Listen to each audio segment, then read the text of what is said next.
आगे बढ़ी है, जिसकी बात हम बार बार कर रहे थे और समझने की कोशिश कर रहे थे। प्रसन्न मुद्रा में स्क्रीन पर नजर आ रहे हैं भजन लाल शर्मा, राजस्थान के नए मुख्यमंत्री। और तय हो गया था कि वसुंधरा के पास कमान नहीं होगी और उनको पर्ची दी गई थी। सरोज पांडे भी नजर आ रही हैं छत्तीसगढ़ से, राजनाथ सिंह, तमाम वो ऑब्जर्वर जो पहुंचे थे छत्तीसगढ़। तो भजन लाल शर्मा राजस्थान के नए मुख्यमंत्री। तो ये जो मुख्यमंत्रियों की त्रयी थी, यानी जो 3 मुख्यमंत्रियों का चयन था, उसको आज पूर्णता मिल गई है भजन लाल शर्मा के चयन के जरिए। तो भजन लाल शर्मा के बारे में हम आपको बताने की कोशिश करते हैं। भजन लाल शर्मा राजस्थान के नए मुख्यमंत्री हैं। आप देखिए ये तस्वीरें निरंतर।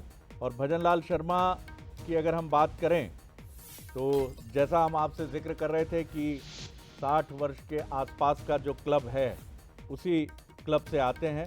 स्टेट जनरल सेक्रेटरी रहे बीजेपी के और स्टेट जनरल सेक्रेटरी के साथ कुछ अन्य ओहदों को भी संभालने की तरफ वो बढ़ते रहे। और क्या वजह रही कि इतनी महत्वपूर्ण जिम्मेदारी उनको मिली है, इसके बारे में भी हम आपको आगे खबर में बताते रहेंगे। पहले सुन लेते हैं, कुछ ऑडियो मिल रहा है हमें। केवल भजन लाल जी शर्मा ही नहीं बल्कि पूरे सारे विधायक जो भी मंत्री बने थे, मंत्रिमंडल के सदस्य, सभी के सहयोग से ही यह काम संभव है। इस आज के अवसर पर पुनः आपको मैं अपनी शुभकामनाएं देता हूं और आप यहाँ भजन लाल जी शर्मा को मैं हार्दिक बधाई देता हूं, वहीं पर आप सबको भी मैं हार्दिक बधाई देते हुए आज के यदि अध्यक्ष जी की अनुमति हो तो आज की बैठक की कार्रवाई समाप्त की जाए। तो आज की बैठक की कार्रवाई समाप्त हुई। धन्यवाद।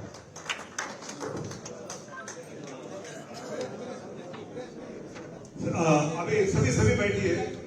माननीय राजनाथ जी, माननीय मुख्यमंत्री प्रेस के लिए जाके मुख्यमंत्री दल के नेता वापस आएंगे, उसके बाद आप उनका स्वागत सत्कार कीजिए। अभी प्रेस के लिए जाने दो।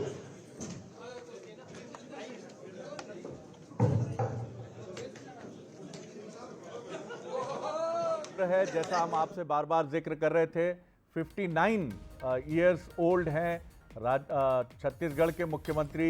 अगर विष्णुदेव साय जी की बात करें, 57 साल के हैं मध्य प्रदेश के जो मनोनीत मुख्यमंत्री हैं, जिनकी हम बात करें मोहन यादव जी की, और 56 साल के हैं।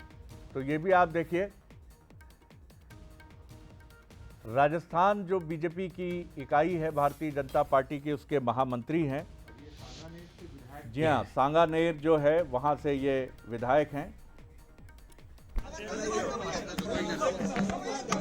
लगातार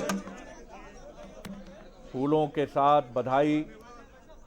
अच्छा, खबर ये भी है कि पहली बार विधायक बने थे और 3 बार के विधायक मोहन यादव को बनाया।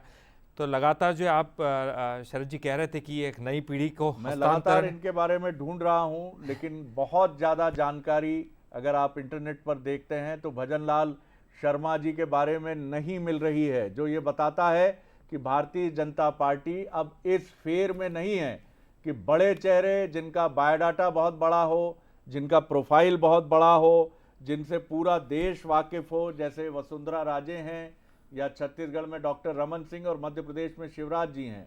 आप अगर देखेंगे तो तीनों जो मुख्यमंत्री पद के तीनों जो मनोनीत मुख्यमंत्री हैं, छत्तीसगढ़, मध्य प्रदेश और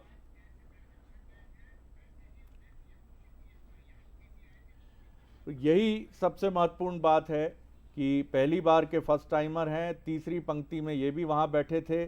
जो पर्यवेक्षक गए थे, राजनाथ सिंह, विनोद तावड़े और सरोज पांडे, इन्होंने वहाँ सर्वसम्मति से इस बात को वहाँ क्लियर किया।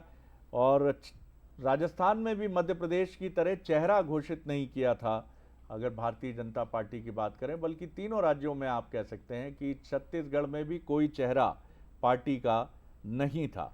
तो फर्स्ट टाइमर को जताया है। जाहिर तौर पर भजन लाल शर्मा जी का अगर हम बात करें तो इनका जो संबंध है, निश्चित तौर पर कहीं ना कहीं आप वो जड़ें भी पाएंगे कि संघनिष्ठ विचार की जो एक बात होती है, और दूसरी महत्वपूर्ण बात होती है कि कहीं ना कहीं विद्यार्थी परिषद का भी एक एलिमेंट हमें इसमें मिल सकता है। तो भजन लाल शर्मा, और बिल्कुल वही प्रक्रिया थी जो प्रक्रिया मध्य प्रदेश में अपनाई गई थी, उसी प्रक्रिया से आगे बढ़कर सांगानेर असेंबली सीट से देखिए, तीनों अगर राज्यों की बात करें तो जातिगत समीकरण बिल्कुल साधते हुए बीजेपी नज़र आई है। कहाँ आदिवासी मुख्यमंत्री दिया छत्तीसगढ़ में, मध्य प्रदेश में पिछड़ा वर्ग, और देखिए भजन लाल के रूप में सवर्ण कैटेगरी से राजस्थान में मुख्यमंत्री बनाया गया है, ब्राह्मण चेहरा है।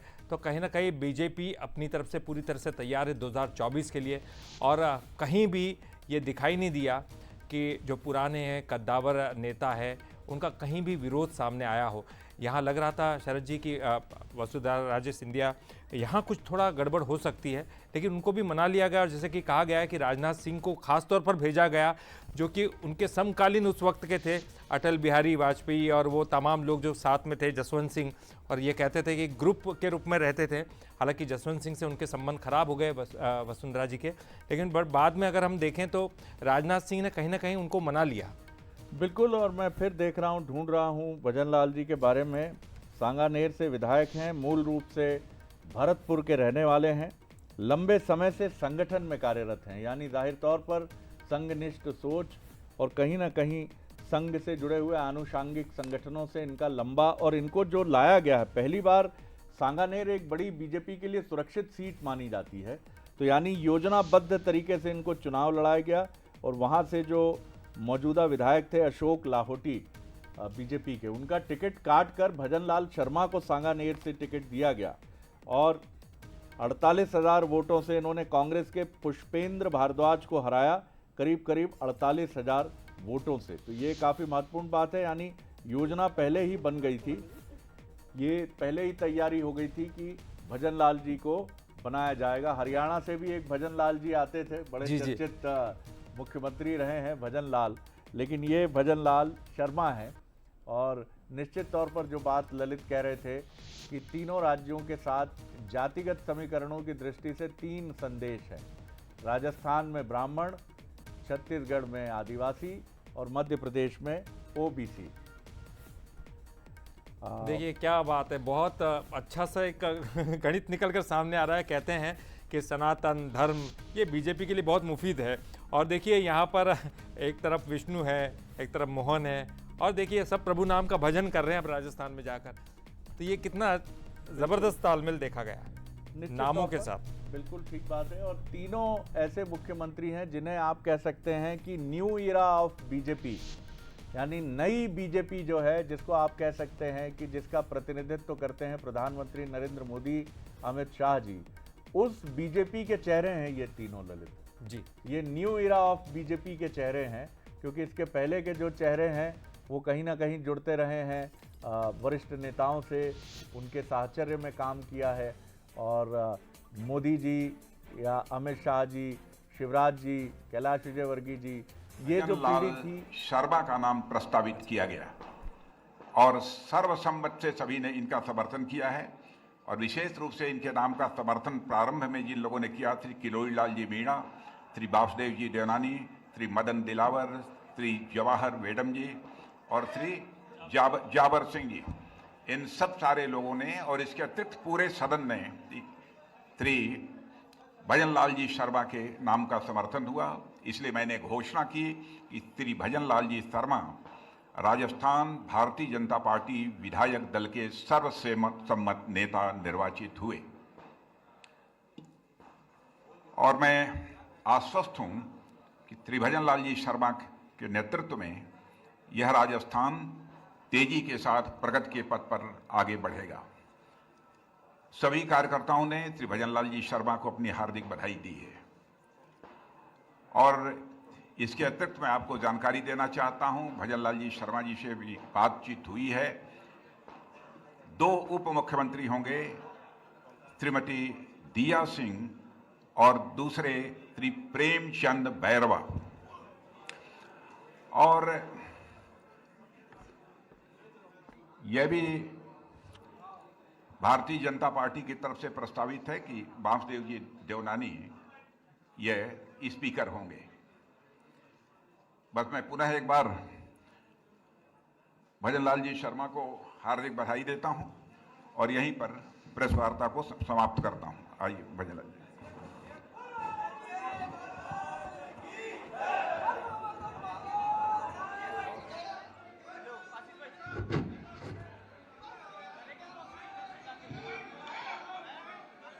बाइट करेंगे, बाइट। मोनू मेरे साथ आ जाओ। भजन लाल शर्मा राजस्थान के नए सीएम हैं और देखिए खास बात यह कि माननीय अध्यक्ष नए दल के नेता आपसे 10 मिनट बाद यहीं पर बात करेंगे। मीरा सिंह डिप्टी सीएम है। कृपया सब यहीं रुके। दिया सिंह, जी हाँ, दिया Singh deputy CM. Deputy CM अगर दिया सिंह की हम बात करें, जो चेहरा एक युवा चेहरा दिया सिंह का, और बिल्कुल हमारा ठीक अनुमान था। अगर हम भजन लाल शर्मा जी की बात करें तो भजन लाल शर्मा जी संघ पृष्ठभूमि से आते हैं, संगठन में भी बहुत लंबे समय तक, और इस समय ऑर्गेनाइजेशन में बीजेपी के महामंत्री का दायित्व निभाते रहे हैं। तो संघनिष्ठ पृष्ठभूमि, शांत स्वभाव, धैर्यशीलता, ये दूसरे डिप्टी सीएम का नाम भी हम आपको बताते हैं, प्रेमचंद बैरवा। ये दूसरा नाम है दिया सिंह के बाद, प्रेमचंद बैरवा ये दूसरा नाम जो डिप्टी सीएम का, यानी फार्मूला भी तीनों राज्यों में लगभग एक जैसा, बिल्कुल एक फार्मूले पर बनी है। तो आप कह सकते हैं इट वाज ऑल स्क्रिप्टेड। ये सारी चीज़ें जो हैं, इनकी पटकथा विधानसभा चुनाव के पहले लिखी जा चुकी थी, और इसी वजह से आप देखिए सेम लाइन पर काम हुआ है जी। और इसी तरह से अगर हम देखें तो आगे मुझे लगता है कि मंत्रिमंडल और संगठन में तीनों राज्यों में इसी लाइन पर आपको बड़े परिवर्तन देखने को मिल सकते हैं। बेहद खूबसूरत तस्वीर भी दिख रही है। वसुंधरा राजे खुद बैठी हैं उनके पास में, और दोनों ही राज्यों में देखें शरद जी, मध्य प्रदेश में देखें तो यहाँ भी वासुदेव देवनानी ये स्पीकर होंगे।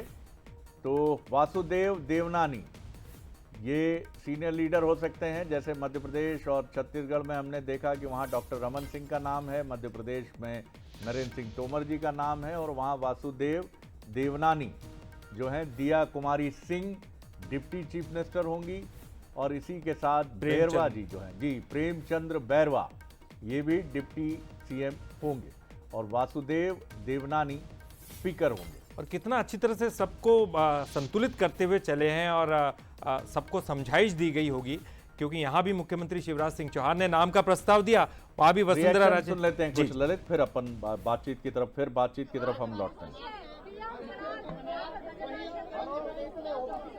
भजन लाल भजन लाल जी मुख्यमंत्री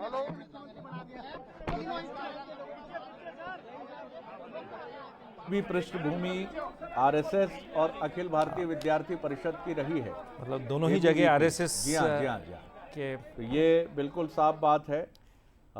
हिंदुत्व का मसला आपको याद होगा ललित, राजस्थान में काफ़ी चर्चा में रहा था, और ख़ास तौर से जब एक टेलर मास्टर का ब्रूटली मर्डर हुआ था, और वो भी दिन दहाड़े जिस तरह से हत्या हुई थी, उसके बाद ये काफ़ी बड़ा मसला बना था, और उसको लेकर बीजेपी और कांग्रेस में आरोप प्रत्यारोप का काफ़ी लंबा सिलसिला चला, और शायद इसीलिए बहुत दिनों तक बाबा बालकनाथ का भी नाम चल रहा था कि हाँ, इसीलिए उसका कारण वही था। लेकिन ये एक और मॉडरेट फेस है। अगर आप हिंदुत्व की भी बात करते हैं तो हिंदुत्व का मेरे ख्याल से पोस्ट ग्रेजुएट हैं भजन लाल शर्मा जी, जो मैं इनकी प्रोफाइल देख रहा था। तो बीजेपी ने 200 में से 199 सीटों पर वोटिंग हुई थी राजस्थान में, कुल 200 सीटें हैं, और बीजेपी ने 115 सीटों पर जीत हासिल की है वहाँ, और 69 सीट्स जो हैं वो कांग्रेस को मिली थी। ठीक मध्य प्रदेश की तरह छत्तीसगढ़ आप कह सकते हैं कि जहाँ पर जो लाइन चल रही थी मुख्यमंत्री की, उसी नाम की तर्ज पर छत्तीसगढ़ में जो 4-5 नाम थे, उन्हीं नामों के तहत फैसला हुआ विष्णुदेव साय। लेकिन छत्तीसगढ़ और मध्य प्रदेश में जो पूरी फहरिस्त थी, मध्य प्रदेश में कम से कम आधा दर्जन नेता और राजस्थान में करीब 10 नेता मुख्यमंत्री पद की होड़ में थे, बालकनाथ से लेकर वसुंधरा जी से लेकर तमाम बड़े नेता। लेकिन अब सवाल यही है कि वसुंधरा जी की भूमिका क्या होगी, वो किस तरह से आगे बढ़ेंगी, क्या उनको अब केंद्रीय संगठन में या केंद्रीय मंत्रिमंडल में बुलाया जाएगा या लोकसभा चुनाव लड़ने के लिए कहा जाएगा। और इसी तरह जो अब तक के सीनियर लीडर्स रहे हैं राजस्थान के, उनकी क्या भूमिका होगी, तमाम बातें उठी थी। तो विष्णु, मोहन और भजन, 3 नाम जो हैं, विष्णु, मोहन और भजन। और कल जब हम चर्चा कर रहे थे तो ये बात निकल आई कि हरिहर का मिलन हुआ जी, मतलब उज्जैन में जो है भगवान शिव के दरबार में, और वहाँ से निकले हुए मोहन यानी कि विष्णु का अवतार। और ये कहा जा सकता है कि कृष्ण का ही दूसरा नाम मोहन है, तो विष्णु के अवतार और शंकर की नगरी, और वहाँ से इसलिए कह रहे थे कि हरिहर का मिलन है। और तीनों ही राज्यों में देखिए समीकरण कितना बढ़िया से बैठाने की कोशिश भारतीय जनता पार्टी ने की है। डायरेक्टली नहीं वो सामने आ रही है इस मुद्दे को लेकर, लेकिन इसके बावजूद हमने देखा कि यादव समीकरण बिठाने की कोशिश की। बहुत सारी चीज़ें ऐसी हैं कि 2024 का इलेक्शन ध्यान में रखते हुए यहाँ पर किया गया है, लेकिन इसके बावजूद ये दिखाने भी की कोशिश की गई है कि छोटा कार्यकर्ता भारतीय जनता पार्टी का वो भी मुख्यमंत्री बन सकता है, बड़ी पोस्ट पे जा सकता है। जैसे कि हम देख रहे हैं कि दोनों ही जो नेता हैं, चाहे राजस्थान के हो चाहे MP के हैं, तीसरे नंबर की बेंच पे बैठे थे, तीसरे नंबर की लाइन में बैठे थे। देखिए यहाँ पे खबर जो आ रही है राजस्थान के नए CM का ऐलान, और ये तस्वीरें भी आप देख रहे हैं। 2 डिप्टी CM भी राजस्थान में होंगे। देखिए दिया कुमारी सिंह ये डिप्टी CM होंगी। इसके अलावा अगर हम बात करें दूसरे डिप्टी CM की, तो प्रेमचंद बैरवा ये दूसरे डिप्टी CM होंगे। तो 2 डिप्टी CM होंगे, और वासुदेव देवनानी विधानसभा स्पीकर होंगे। तो राजस्थान में 2 डिप्टी CM है, दिया कुमारी सिंह वो डिप्टी CM होंगी, प्रेमचंद बैरवा डिप्टी CM होंगे, और वासुदेव देवनानी ये स्पीकर होंगे। वासुदेव देवनानी ये स्पीकर होंगे। जैसे यहाँ पर जो जितने अनुभवी या वरिष्ठ है उनका नाम स्पीकर के रूप में चल रहा है, उसी तरह से वासुदेव देवनानी का नाम भी वहाँ स्पीकर के रूप में चलाया गया। तो राजस्थान में देखिए बेहद ही खूबसूरत तस्वीरें ये बयां कर रही हैं कि वसुंधरा राजे ने किस तरह से सत्ता का हस्तांतरण करने के लिए वो तैयार हैं, राजी हैं। यहाँ किसी तरह का मनभेद यहाँ दिखाई नहीं दे रहा है। भजन लाल शर्मा राजस्थान के नए मुख्यमंत्री बनाए गए हैं, तो तीनों राज्यों के CM। बिल्कुल, मैं इस समय हमारे साथ जुड़ रहे हैं राजस्थान से वरिष्ठ पत्रकार, जिनका हम ज़्यादा समय नहीं लेंगे क्योंकि वो खुद इस खबर में व्यस्त हैं अभी। ईश्वर बैरागी जी, सर बहुत स्वागत करता हूं। ज़रा हमें समझाइए कि इस समीकरण के पीछे क्या गणित दिखता है। मध्य प्रदेश में भी संघनिष्ठ सोच के मोहन यादव जी को स्थान मिला। किस तरह देखते हैं आप भजन लाल शर्मा जी के चयन को राजस्थान में? भजन लाल शर्मा जो है बहुत ही ग्रासरूट व्यक्ति हैं और बहुत हाई प्रोफाइल नहीं रहे हैं, और अंतिम पंक्ति में बैठने वाले वो व्यक्ति माने जाते थे। सांगानेर से उनको पहली बार विधानसभा के लिए चुनाव लड़ा उन्होंने जी, और अच्छे मतों से वो चुनाव उन्होंने जीता है जी। इसके अलावा वो लंबे समय तक संगठन में काम कर रहे थे, और जिले स्तर से उससे उठकर वो बड़ी राजनीति में आए हैं, और लंबे समय तक वो 3 अध्यक्षों के साथ प्रदेश के महामंत्री रहे हैं।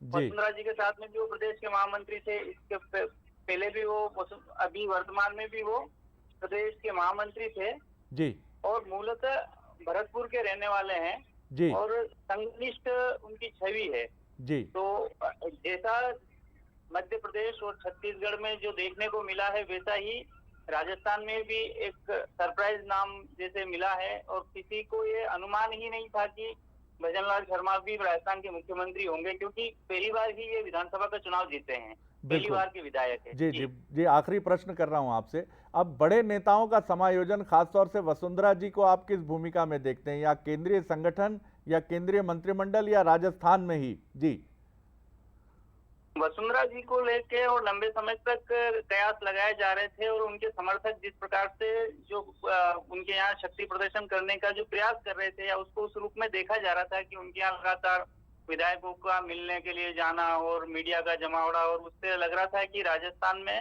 कुछ बड़ा होगा। लेकिन संगठन ने इतना अच्छे तरीके से इस राजस्थान के मैटर को सोल्व किया है, और सूत्रों के अनुसार जो खबर आ रही है अंदर से कि स्वयं वसुंधरा राजे ने ही भजन लाल शर्मा के नाम का प्रस्ताव रखा जी। इसके साथ ही दो डिप्टी CM भी बनाए गए हैं जी। सांसद जो दिया कुमारी है, एक बड़ा नाम है, जयपुर राजघराने से वो जुड़ी हुई है जी, और उस विद्याधर नगर से अभी विधायक चुनी गई है, उनको उप मुख्यमंत्री बनाया गया है एक प्रेमचंद दलित बैरवा चेहरे के रूप में। जी, प्रेमचंद बैरवा जी हैं जी। प्रेमचंद बैरवा, उनको भी उप मुख्यमंत्री बनाया गया है। तो जी। इस प्रकार से देखा जाए तो राजस्थान में जातिगत समीकरण भी बहुत अच्छे से भाजपा संगठन ने साधने का प्रयास इसमें किया है। सर, दिल्ली बुलाया जा सकता है क्या इनको, वसुंधरा जी को? आगे तो क्योंकि वसुंधरा जी ऑलरेडी पहले से ही उनके पास में बड़ी जिम्मेदारी है, वो पार्टी की राष्ट्रीय उपाध्यक्ष भी हैं जी। और क्योंकि विधायक भी हैं, तो स्वाभाविक है कि उनके लंबे जो अनुभव का लाभ संगठन कहीं न कहीं लेगा और उनको कहीं अच्छी जिम्मेदारी आने वाले समय में मिलेगी, ऐसा देखने को अपने को मिल सकता है। मतलब पूरा संतुलन बिठाया है, कहीं कोई असंतोष की आवाज नहीं है और नई सरकार के सामने कोई चुनौती नहीं है राजस्थान में? ना कोई चुनौती नहीं है। और जी, जिस प्रकार के कयास जो लगाए जा रहे थे कि यहाँ पर कुछ होगा और हंगामा हो सकता है और ये होता है, तो इतना शांतिपूर्ण तरीके से ये सारा हो गया है कि लोग भी सब देख रहे हैं। जी, बहुत बहुत धन्यवाद ईश्वर बैरागी जी, बहुत अच्छे से आपने हमें एक्सप्लेन किया। तो ये वरिष्ठ पत्रकार जो हमारे साथ जयपुर से जुड़ रहे थे, ईश्वर बैरागी जी, जिनका कहना है कि इतने रिफाइंड तरीके से इस पूरे जो पूरी योजनाबद्ध तरीके से आगे बढ़ा है। आप कल्पना कर सकते हैं कि जिन वसुंधरा जी के लिए ये खबरें आ रही थी कि उनके पक्ष में विधायक लामबंद हो रहे हैं और राजस्थान असंतोष के रास्ते पर जा सकता है अगर वसुंधरा जी के नाम पर मुहर नहीं लगती है, और कहीं ऐसी स्थिति ना बने जैसे पिछली सरकार में अशोक गहलोत और पायलट साहब के बीच में, सचिन पायलट जी के बीच में जो परिस्थितियां बनी थीं। लेकिन उन सब से बीजेपी ने पीछे छोड़ते हुए बहुत चतुराई से और बहुत ही क्लेवरली सारी चीज़ों को डील किया और संगठन में पहले भी काम कर चुके हैं वसुंधरा जी के साथ भजन लाल शर्मा, तो एक इक्वेशन और एक कॉम्बिनेशन ऑलरेडी वहाँ मौजूद था और यही वजह है कि वसुंधरा जी को पहले सहमत किया गया और इसीलिए उन्हीं के हाथ में वो पर्ची थमाई गई जिसमें मुख्यमंत्री का नाम था। सरोज पांडे जी भी आपको स्क्रीन पर दिख रही हैं, जी बिल्कुल।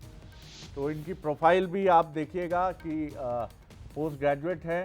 अगर बात करें भजन लाल शर्मा जी की, लो प्रोफाइल लीडर हैं, जैसा संघनिष्ठ और विद्यार्थी परिषद से आने वाले नेता होते हैं, और बिल्कुल कहीं कोई नाम नहीं था। मध्य प्रदेश की तरह आप कह सकते हैं। छत्तीसगढ़ ज़रूर अलग था क्योंकि वहाँ विष्णुदेव साय का नाम शुरू से फिजाओं में तैर रहा था, लेकिन मध्य प्रदेश में ये नाम नहीं था। और राजस्थान में भी भजन लाल शर्मा जी का नाम उन 10 नेताओं की सूची में नहीं था। राज परिवार से आती हैं दिया कुमारी सिंह, तो उनको एक युवा चेहरा देकर ज़रूर ये बताया है कि वसुंधरा जी के स्थान पर अब एक युवा चेहरा वहाँ राजघरानों का प्रतिनिधित्व करता हुआ रहेगा।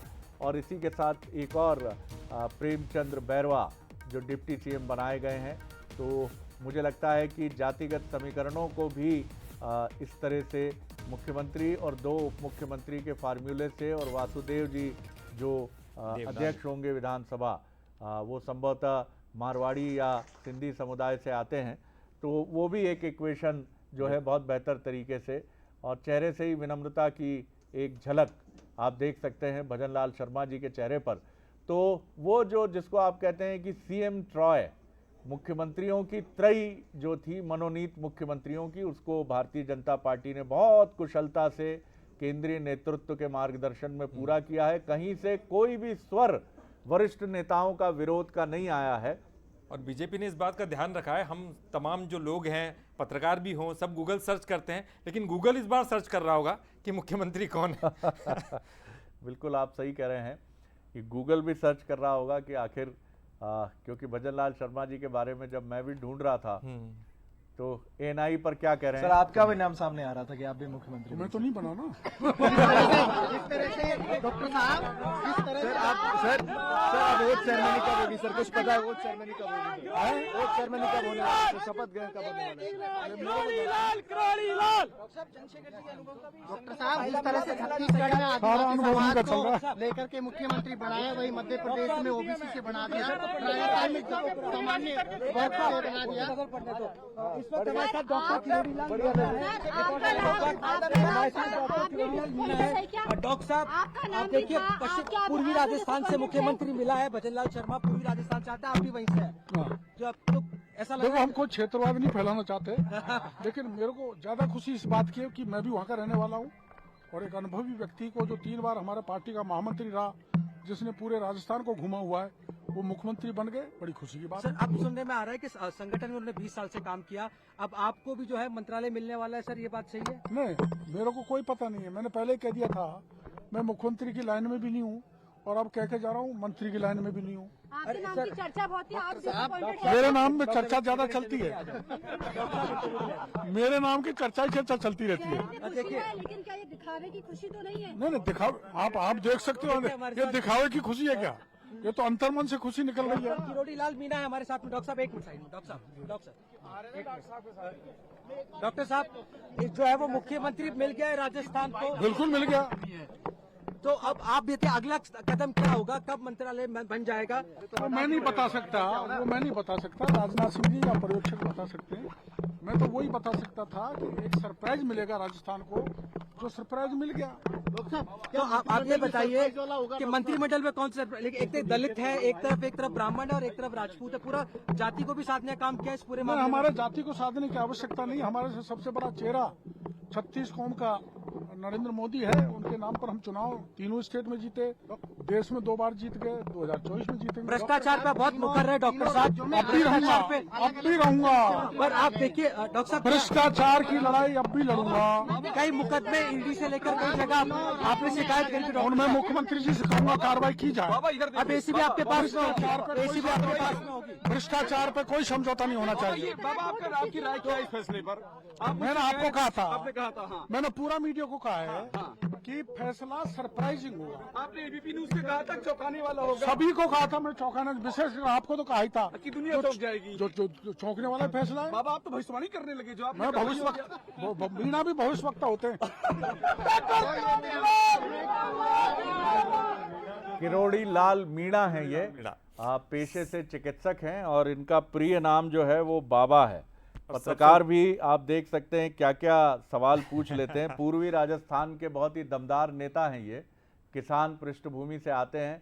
और एक पत्रकार ने तो ये पूछ लिया, कमाल करते हैं पत्रकार, हमारे बंधु, हमारे मित्र, चौथी स्तंभ के, कि ये दिखावे की खुशी है या अंदर की खुशी है। और वो ये बता भी रहे थे कि देखो, दिख नहीं रहा आपको, दिख नहीं रहा, अंतरात्मा से निकली खुशी है। अंतरात्मा से निकली खुशी। तो इनका नाम सबसे पहले नंबर पर चल रहा था, पहले नंबर पे चल रहा था। बाबा बालकनाथ इनका नाम, सीपी जोशी साहब का नाम। जी हाँ, नहीं, जोशी जी ने तो कह दिया था कि मैं रेस में नहीं हूँ, लेकिन किरोड़ी लाल मीणा जी जरूर रेस में थे और उसका थोड़ा सा झलक भी हमको मिली जब उनसे ये भी पूछा गया कि, तो बोलो मैं तो पहले ही कह दिया था कि सरप्राइज होने वाला है, आपको तो खास तौर पे कह दिया।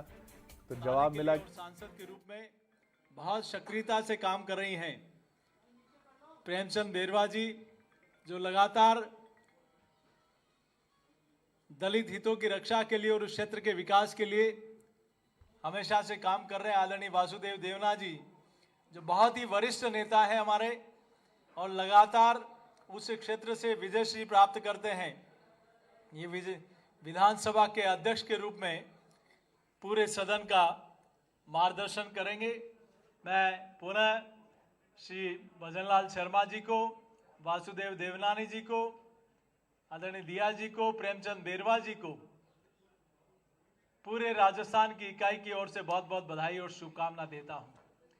ये जीत है मोदी जी की गारंटी की। ये शिकस्त राजस्थान की जनता ने दी है जालसाजी को, झूठ को, भ्रष्टाचार को, और यह अटूट विश्वास जो भारतीय जनता पार्टी पे और आदरणीय मोदी जी के ऊपर राजस्थान की जनता ने व्यक्त किया है, उस विश्वास को निश्चित रूप से मैं नमन करता हूं राजस्थान की जनता का। और हम सब लोग, टीम राजस्थान, और मैं पूरा विश्वास करता हूं आदरणीय भजनलाल जी के अगुवाई में, नेतृत्व में राजस्थान विकास की ओर नई ऊंचाइयां छुएगा। मैं पुनः अपनी ओर से, पूरे प्रदेश इकाई की ओर से, पूरे राजस्थान की जनता की ओर से मुख्यमंत्री जी, उप मुख्यमंत्री जी और विधानसभा के अध्यक्ष जी को अपनी ओर से बहुत बहुत बधाई और शुभकामना देता हूं। धन्यवाद पत्रकार बंधुओं। अब मैं 2 शब्द के लिए हमारे नए विधायक दल के नेता माननीय भजनलाल जी से चलिए, तो ये अध्याय जो है मुख्यमंत्रियों की त्रयी का, त्रयी उसको कहते हैं जो 3 चीज़ें एक साथ साध ली जाती हैं या एक के बाद एक होती हैं, तो त्रयी जिसको कहते हैं ना, ट्रायोलॉजी की, तो सीएम ट्रायोलॉजी जो है वो पूरी हो गई है। और यही सबसे बड़ा, जिसको सनातन परंपरा में धनुष यज्ञ कहा जाता है, बहुत बड़ा यज्ञ माना जाता है। मुख्यमंत्री चुनना साहब धनुष यज्ञ से कम नहीं है। और मनोनीत मुख्यमंत्री अब तीनों राज्यों में है। शुरुआत सबसे पहले होती है ललित छत्तीसगढ़ से जी, फिर मध्य प्रदेश थे, और अब राजस्थान में भजन लाल शर्मा जी आ गए हैं। देखिए ये संयोग कहेंगे हम, इसे क्या कहेंगे कि तीनों के नाम इस तरह से मिलते हैं, ये संयोग ही बीजेपी ने तो सोचा नहीं होगा ऐसा। तीनों में कहीं ना कहीं आपको सनातन परंपरा का एक एलिमेंट तो दिखता है, और यही वजह है कि वहाँ पर विष्णु हैं, मध्य प्रदेश में शिव हैं, मध्य प्रदेश में मोहन हैं, और उधर अगर चलें राजस्थान की तरफ, तो राजस्थान में जो है भजन है, जय प्रभु जय प्रभु जय प्रभु भजन है। यानी आप मोहन का और विष्णु का भजन करिए और परम जो है आनंद से भर जाइए। कुछ इस तरह का संदेश हल्के फुल्के अंदाज में कहें तो। चलिए अब अगली बड़ी खबर की तरफ बढ़ते हैं ललित, और आप इस बड़ी खबर के बारे में बताइए हमको। बिल्कुल, बड़ी खबर भोपाल से शिवराज सिंह का एक बड़ा बयान सामने आया है। दिल्ली जाने के सवाल पर उन्होंने कहा है कि अपने लिए कुछ मांगने से बेहतर मरना पसंद करूंगा। ये शिवराज सिंह चौहान कह रहे हैं, एकदम विरोध नहीं है, लेकिन इसके अलग अपने मायने, अपने लिए कुछ मांगने से बेहतर मरना पसंद करूंगा, ये शिवराज सिंह चौहान कह रहे हैं। ये मेरा काम नहीं है। साथ ही साथ ये भी कह रहे हैं, शरद जी देखिए कितने, पहले सुन लेते हैं शिवराज जी ने क्या कहा है, फिर हम इस पर बात करेंगे। जी, दिल्ली में है, आप दिल्ली जाएंगे क्या? एक बात मैं बड़ी विनम्रता के साथ कहता हूं कि अपने लिए कुछ मांगने जाने से बेहतर मैं मरना समझूंगा, वो मेरा काम नहीं है, और इसलिए मैंने कहा था मैं दिल्ली नहीं जाऊंगा। कि बाकी दिल्ली में है, आप दिल्ली जाएंगे क्या? एक बात मैं बड़ी विनम्रता के साथ कहता हूं कि अपने लिए कुछ मांगने जाने से बेहतर मैं मरना समझूंगा, वो मेरा काम नहीं है, और इसलिए मैंने कहा था मैं दिल्ली नहीं जाऊंगा। तो ये बड़ी बात शिवराज सिंह चौहान ने कही है। दिल्ली जाने से उन्हें ऐतराज़ नहीं है, लेकिन उनका कहना है कि दिल्ली इस उद्देश्य के लिए जाऊं। उनका घटनाक्रम से आशय ये था कि जब जनादेश 163 का आया 2/3 बहुमत से, यानी ज़बरदस्त जनादेश से भारतीय जनता पार्टी मध्य प्रदेश में सरकार बनाने का जनादेश ले चुकी थी। ऐसे में अगर मैं दिल्ली जाता और मुख्यमंत्री का तब तक कोई फैसला नहीं था, तो यही अंदाज़ा लगाया जाता कि शिवराज दिल्ली का फेरा इसलिए लगा रहे हैं कि उन्हें मुख्यमंत्री बना दिया जाए। उसी पर उनका कहना है कि मैं दिल्ली इसलिए नहीं गया कि अगर मांगूं मैं कुछ तो ये मेरी फितरत नहीं है, और उससे बेहतर तो मैं समझता हूं कि मृत्यु हो जाए, मैं मरना पसंद करूंगा लेकिन मांगूंगा नहीं, ये उनका कहना है। तो इसमें कोई कड़वाहट नहीं है, लेकिन उन्होंने एक स्वाभिमानी एटीट्यूड लेकर एक स्वाभिमानी पक्ष अपने व्यक्तित्व का उजागर करने की कोशिश की है।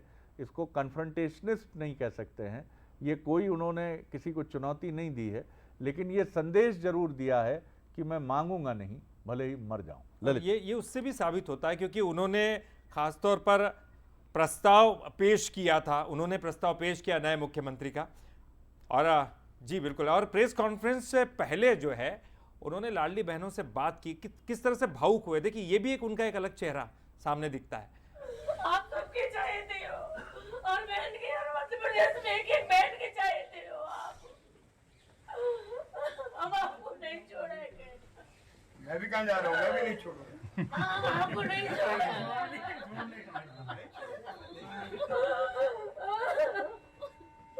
वो वाली बात नहीं है, लेकिन बात ये है कि आपने इतनी मेहनत की, और आपने हमने आपके लिए, बहनों ने आपको चुना है। चलिए, तो ये तस्वीरें हैं। जाहिर तौर पर जब आप इतने लंबे समय तक रहते हैं तो इस तरह के दृश्य भी आपको भावुकता से भरे देखने को मिलते हैं। लेकिन शिवराज जी अपनी नई भूमिका के लिए कॉन्फिडेंट दिखते हैं। ललित, अगली जी, खबर बड़ी बिल्कुल। अगली खबर दिल्ली से ही है। लोकसभा चुनाव को लेकर बीजेपी का एजेंडा अब साफ दिखाई दे रहा है। 3 राज्यों के सीएम चेहरों से बीजेपी ने साफ तौर पर संकेत दे दिया है। सभी वर्गों को साधने की कोशिश में बीजेपी दिखाई दे रही है। इन तीनों राज्यों के अगर सीएम फेस को देखा जाए तो तीनों राज्यों में मोदी के चेहरे पर चुनाव लड़ा गया है। एमपी में ओबीसी, छत्तीसगढ़ में एसटी चेहरा दिखाई दिया, तो अब राजस्थान से सामान्य वर्ग का चेहरा सामने बीजेपी ने ला दिया है। और एक बहुत साफ संदेश ये भी है कि अब बीजेपी में 60 से पहले की पीढ़ी को मुख्यमंत्री बनाने का क्रम आरंभ हो गया है। आप तीनों मुख्यमंत्रियों की उम्र देखेंगे, 57 साल के आसपास उम्र है मोहन यादव जी की, मनोनीत मुख्यमंत्री मध्य प्रदेश। 56 साल के हैं राजस्थान के मुख्यमंत्री भजन लाल शर्मा, और 59 साल के यानी 60 से एक कम 59 ईयर्स ओल्ड हैं छत्तीसगढ़ के मनोनीत मुख्यमंत्री विष्णुदेव साय। और तीनों की पृष्ठभूमि शांत, संयमित विद्यार्थी परिषद से आने की और संघनिष्ठ सोच और दृष्टि की है। यानी साफ है, विद्यार्थी परिषद जो बीजेपी में आने का एक प्रमुख मंच माना जाता है, जहां से विद्यार्थी परिषद से ही संगठन में आने की एक परंपरा भारतीय जनता पार्टी में है। तो शायद ये एक मैसेज, शायद क्या निश्चित तौर पर एक मैसेज है कि ये नर्सरी जो है राजनीति में आने की, इसको और पुष्पित पल्लवित किया जाएगा। और ये मैसेज देकर उस पीढ़ी को कहीं ना कहीं ये संदेश दिया है मोदी जी ने और अमित शाह जी ने कि अब आपकी बारी है, आप अच्छा काम करिए, अच्छी तैयारी करिए, आप संगठन में आते हैं, आप अच्छी भूमिका का निर्वाह करते हैं, आप कोई विवादित और इस तरह की चीज़ों में नहीं उलझते हैं, तो हम बाहें फैलाकर आपका स्वागत कर रहे हैं और मुख्यमंत्री के तौर पर आपको अपने ही राज्य के विकास के सूत्रधार का बीड़ा भी सौंप रहे हैं। ललित, बिल्कुल, और ये आपने सही कहा, क्योंकि आने वाली पीढ़ी के लिए भी एक संदेश साफ है कि पहले आरएसएस की तरफ से आइए, संगठन में काम कीजिए, मेहनत कीजिए, उस मेहनत का प्रभाव आपको दिखाई देगा। चलिए अब यहाँ रुकेंगे हम एक छोटे से ब्रेक के लिए, लेकिन बंसल न्यूज़ पर खबरों का सिलसिला जारी है, तो बने रहिए बंसल न्यूज़। और फिलहाल हम दोनों को दीजिए इजाज़त। नमस्कार।